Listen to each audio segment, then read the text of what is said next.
তোমায় ছেড়ে বহু দূরে যাব কোথায়, এক জীবনে এত প্রেম পাবো কোথায়, আপনাকে দেখলেই এই গানটা মাথায় আসে। আর এই প্রশ্ন আপনি অসংখ্যবার শুনেছেন। হ্যাঁ, আমি শুনেছি, অসংখ্যবার শুনেছি। ভালো লাগে যে অন্তত আমার নাম জানুক আর না জানুক, আমাকে দেখলে গানটা মনে পড়ে। আমি সত্যি খুব লাকি। আপনার এই গানের যিনি কো অ্যাক্টর, তিনি নতুন করে ভাইরাল হয়েছেন, এটা কি আপনি দেখেছেন? জি, আমি দেখেছি। তারপর কি তার সাথে কথা হয়েছিল?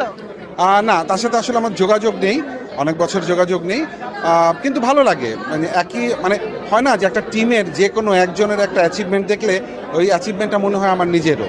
তো সেটা ডিরেক্টর হোক, সিঙ্গার হোক, আমার কোয়ার্টিস্ট হোক, যেই হোক না কেন, একটা ভালো কাজ করলে তা সে যদি সামনে আসে তখন ওই ভালো লাগাটা নিজেরও কাজ করে।